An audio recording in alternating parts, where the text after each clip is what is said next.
Olá, amigos da Revolução Industrial Brasileira, tudo bom com vocês? Bem-vindos a mais um episódio do programa Brasil Razões para Acreditar. É isso mesmo, Razões para Acreditar, em que eu, Fausto Oliveira, trago aqui na Revolução Industrial Brasileira reflexões em que eu tento conectar o debate pelo desenvolvimento econômico, que em geral é tratado de maneira muito abstrata, com casos concretos que nos conduzam a ter um pouco mais de esperança com o futuro do Brasil.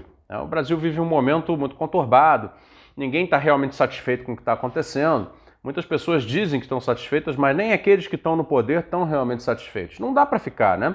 As nossas derrotas têm sido muito mais numerosas do que as nossas vitórias.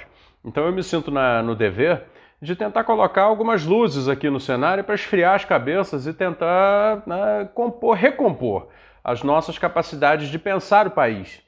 Nós somos um país de muito potencial, todo mundo sabe, mas de muita riqueza já constituída. E é sobre exatamente uma riqueza já constituída que eu quero falar nesse episódio do Brasil Razões para Acreditar. Especificamente porque essa é materialmente portadora de um enorme futuro para o país, né? Quem podia apostar, né, tirando os caras lá na vanguarda produtiva brasileira, quem podia apostar que o Brasil poderia estar se aproximando de uma fronteira tecnológica na área de transporte aéreo? Pois é, estamos. Quero fazer um comentário a respeito da Eve.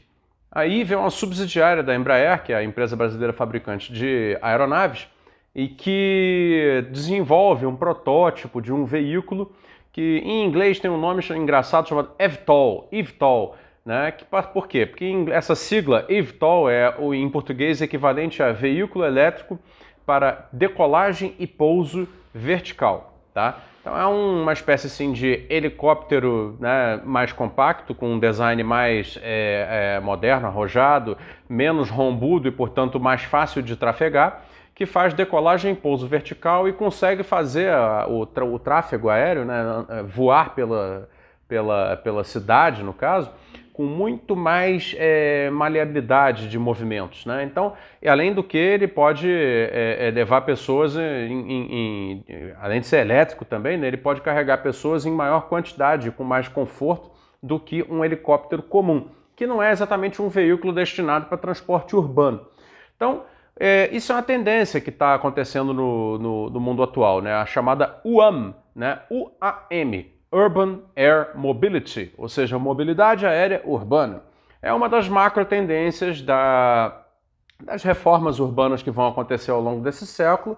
Essa é uma delas. E, lógico, todas as empresas no mundo que têm capacidade de produzir aeronaves, né, produzir equipamentos para transporte aéreo de pessoas, estão tentando colocar produtos para isso, ofertas tecnológicas para atingir esse mercado que ainda está latente. É bom que se diga, também não é um mercado já ativo, porque nenhum país do mundo deu autorização plena ainda para o uso de eVTOL, né, no ambiente urbano. Está tudo em teste. Então as empresas estão correndo com as suas tecnologias para ocupar previamente os espaços. E vejam só vocês, né? A gente vive falando da desindustrialização brasileira, que é real, vive falando da perda de capacidades produtivas, que é real, e vive falando de como isso é um contrato assinado com o subdesenvolvimento, né? Um contrato de longo prazo assinado com o subdesenvolvimento. A gente vive falando disso aqui na Revolução Industrial Brasileira e todos os demais colegas que, via internet, têm chamado a atenção para o debate do desenvolvimento, né? Para as capacidades produtivas do Brasil. E aí surge essa luz. A Eve, né, que é a fabricante, né, dentro da Embraer de eVTOL, né, no Brasil, está crescendo para burro. Ela já tem 250 pedidos firmes de equipamentos, isso é o que já é conhecido, né? 50 deles para o Brasil, né? A entrega disso não é, logicamente, muito rápida, né? A entrega é ao longo dos próximos anos.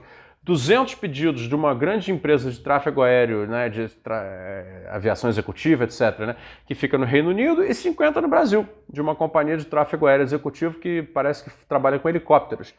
E, recentemente, mais recentemente ainda nesse mês de junho, a Embraer comunicou, né, que ela firmou uma parceria já totalmente estabelecida com a Ascent para entrar no mercado da Ásia. Vejam bem isso. A Cint é uma empresa que é uma espécie assim de Uber, né? Ela é a operadora de tráfego aéreo lá nos mercados asiáticos e está, logicamente, querendo oferecer para os seus clientes a solução do eVTOL quando acontecerem as autorizações. E aí fechou com a Embraer um contrato de parceria, de fornecimento de longo prazo, para que, a partir do momento em que se possa fazer tráfego urbano aéreo em equipamentos como o eVTOL, que esses equipamentos que ela vai usar nos mercados onde ela atende sejam da Embraer. É isso aí. Então, por isso eu comecei perguntando, quem diria que no meio de todo esse desastre econômico que nós vivemos, nós, graças a uma empresa que ainda temos de ponta, né, de sofisticação bastante razoável e que está no mercado de oligopólio, de alta competição, estamos ainda também, né, ali roçando uma fronteira de tecnologia. Porque, veja, isso aí quer dizer, uma coisa nova, não existe, é uma inovação radical que vem acontecendo. E o que acontece? Então, esse contrato com a Ascent, lá da Ásia, prevê um compartilhamento das bases de dados, né, do tráfego aéreo e do mercado com a Embraer. Isso significa, portanto, que a Embraer, através da IVE, entra no mercado asiático de veículos de decolagem e pouso vertical movidos a eletricidade. E quando então chegar ao ponto de haver a detonação desse processo, né, quando os eVTOLs entrarem nos mercados mundiais já na prática e as empresas operadoras puderem oferecer, como a Uber certamente oferecerá, tantas outras também, o mercado que mais cresce no mundo estará já ocupado pela Embraer. Evidentemente não será a única, mas ela estará lá. Isso é muito significativo. Isso é muito significativo.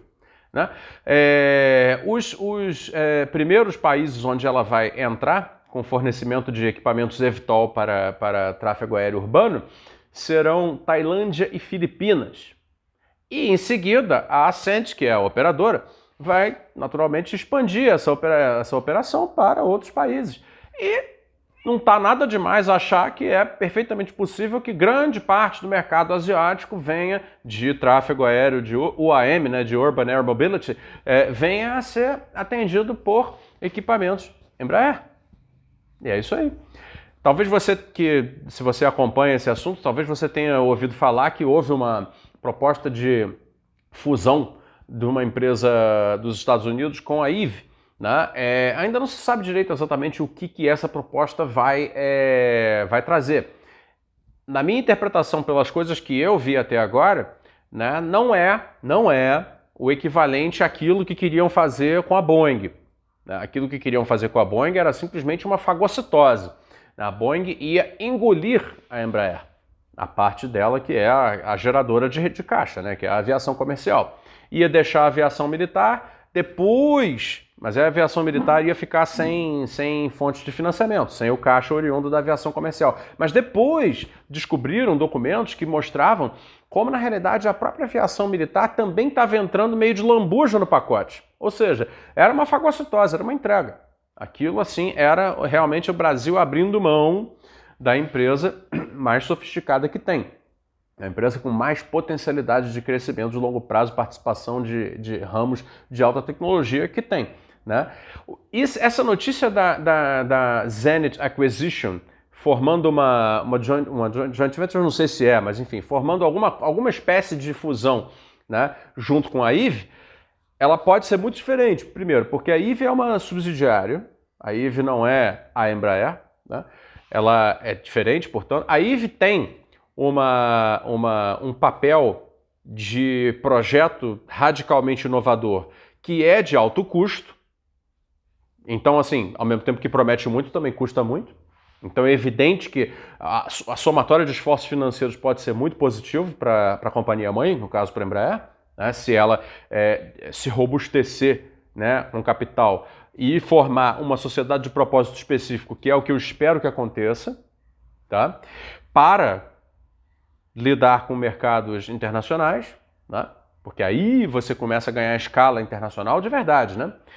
E isso, se tudo for a contento, se for nessa linha que eu estou dizendo, mais os pedidos já feitos, né, já os pedidos em carteira, mais esse acordo com a Ascent para entrar no mercado da Ásia como fornecedor, isso tudo está indicando um futuro brilhante para a divisão da Eve. Um futuro brilhante.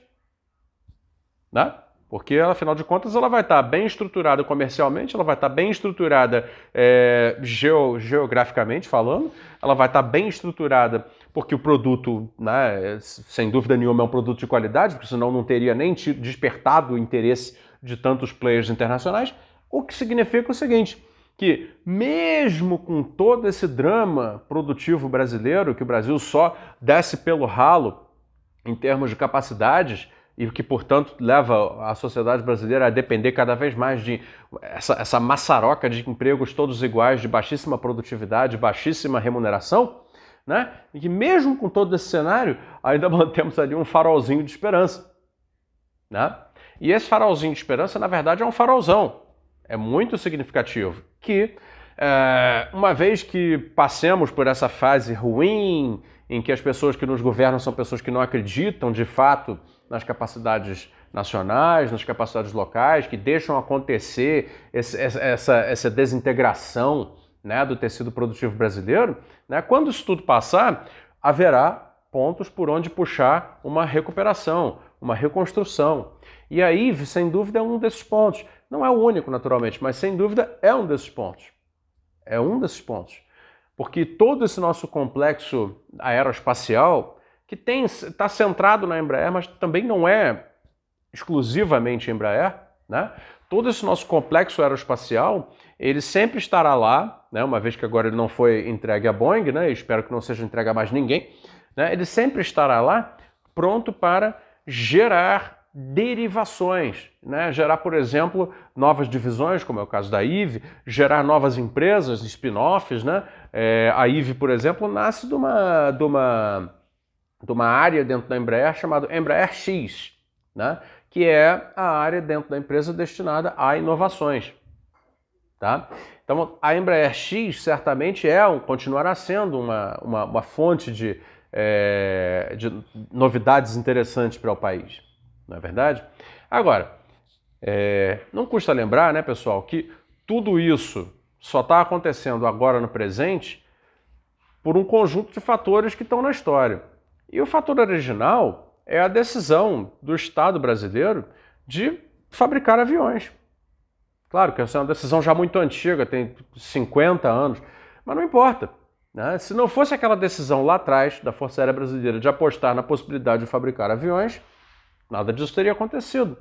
É exatamente assim que acontecem todos os passos realmente ousados que países dão rumo ao desenvolvimento, através da inovação e através da entrada em tecnologias que ainda não domina. Né? Não tem empresa que faça isso.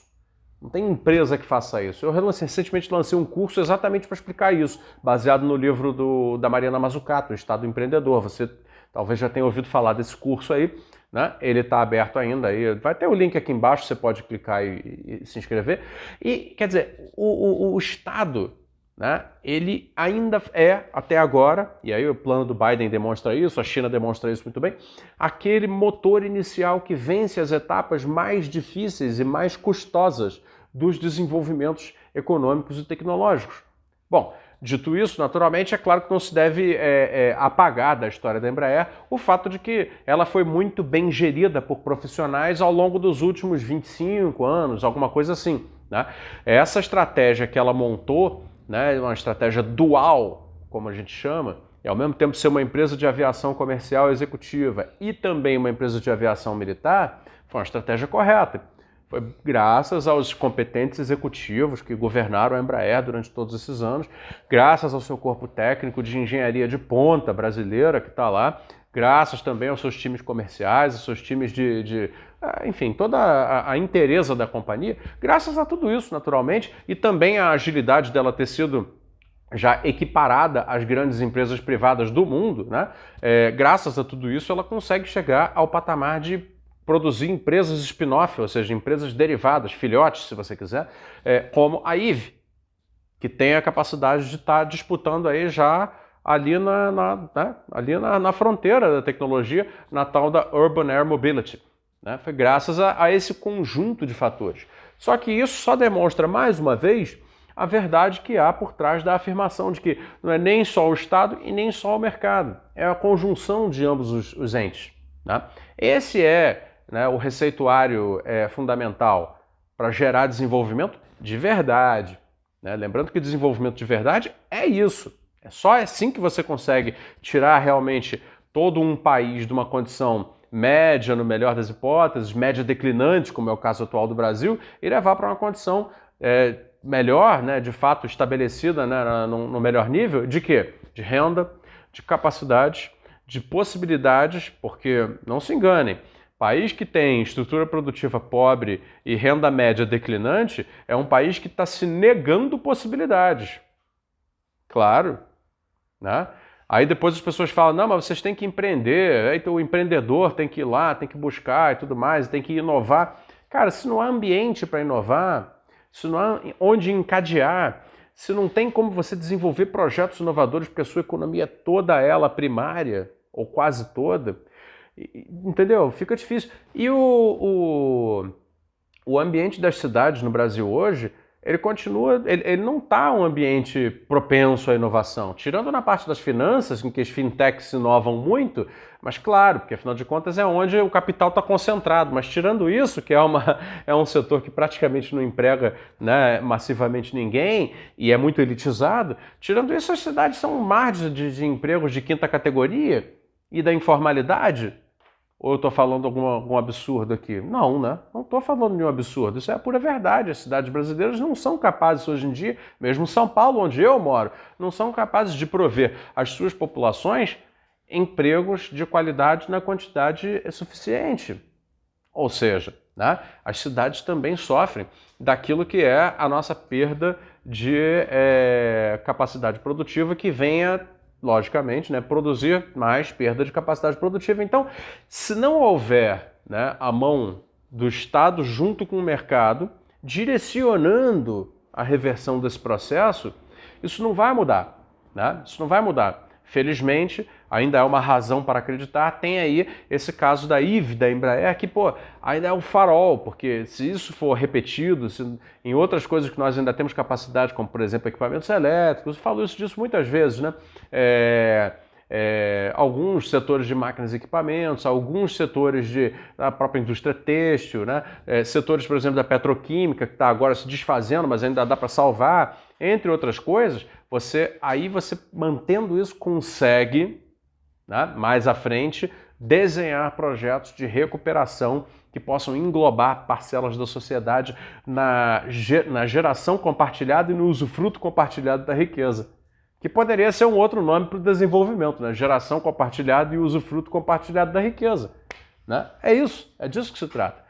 Então, assim, queria terminar aqui deixando então estabelecido que, pô, eu considero de fato a IVE, toda a Embraer naturalmente, mas dentro dela a IVE, uma razão para acreditar. Espero muito que a Embraer não se desfaça dela, porque se desfizer em algum momento, por alguma razão, aí realmente vai ficar mais difícil dizer que acredita, né? Mas eu prefiro acreditar que não, que vai manter, vai continuar parte do conglomerado e, portanto, parte do conglomerado vai continuar contribuindo para a geração de riqueza material, tecnologia, possibilidades, né, e horizontes para o nosso país. Obrigado, pessoal. Até uma próxima.